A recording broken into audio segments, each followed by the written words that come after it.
ಚಿತ್ರವಾಣಿಜ್ಯ ಮಂಡಳಿಯ ಕಾರ್ಯಕಾರಿ ಸಮಿತಿ ಸದಸ್ಯ. ಇವತ್ತು ಉಸಿರು ಅನ್ನೋ ಚಿತ್ರದ ಟ್ರೈಲರ್ ಮತ್ತು ಹಾಡುಗಳು ನೋಡಿದೆ.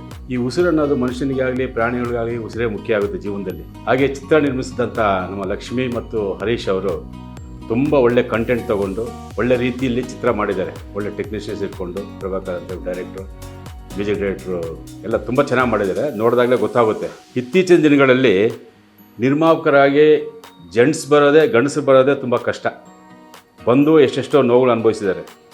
ಆದರೆ ನಮ್ಮ ದೊಡ್ಡ ಮನೆ ಪಾರ್ವತಮ್ಮ ಅವರು ಅಡುಗೆಲ್ಲ ಕೊಟ್ಟರು ನಿರ್ಮಾಪಕಿಯಾಗಿ. ಇವತ್ತಿಗೂ ಅವ್ರನ್ನ ನೆನೆಸ್ಕೊಳ್ಳೋವಂಥ ಇದೆ. ನಿರ್ಮಾಪಕ ಸಂಘಕ್ಕೂ ಅವರ ಕೊಡುಗೆ ತುಂಬ ಇದೆ. ಚಿತ್ರರಂಗ ತುಂಬ ಕೊಡುಗೆ ಇದೆ. ಆ ರೀತಿಯಲ್ಲಿ ಇವಾಗ ಲಕ್ಷ್ಮಿ ಅವರು ನಿರ್ಮಾಪಕಿಯಾಗಿ ಅವರ ಯಜಮಾನರ ಜೊತೆ ಹರೀಶ್ ಅವ್ರ ಜೊತೆ ಕೂಡಿ ಮಾಡಿರೋ ಚಿತ್ರ ಉಸಿರು.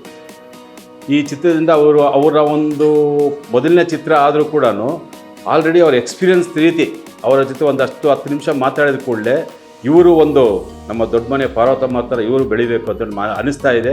ಚಿತ್ರರಂಗದಲ್ಲಿ ಇನ್ನೂ ದೊಡ್ಡ ದೊಡ್ಡ ಮಟ್ಟದ ಚಿತ್ರಗಳು ಮಾಡಬೇಕು ಅವರು. ಈ ಚಿತ್ರ ಕರ್ನಾಟಕ ಜನತೆ ಎಲ್ಲರೂ ನೋಡಿ, ಚಿತ್ರಮಂದಿರಗಳು ನೋಡಿ ಅವರನ್ನ ಜಯಿಸಿದರೆ ಇನ್ನಷ್ಟು ಚಿತ್ರಗಳು, ಉತ್ತಮವಾದ ಚಿತ್ರಗಳು ಅವರ ಕಂಪ್ನಿಯಿಂದ ಬರುತ್ತೆ ಅಂತ ನನ್ನ ಆಸೆ ಆಗ್ತಾಯಿದೆ. ಎಲ್ಲ ಶುಭ ಆಗಲಿ, ಇಡೀ ತಂಡಕ್ಕೆ ಶುಭ ಆಗಲಿ. ಥಿಯೇಟ್ರಿಗೆ ಬಂದು ಚಿತ್ರ ನೋಡಿ ಗೆಲ್ಲಿಸಿ. ನಮಸ್ಕಾರ.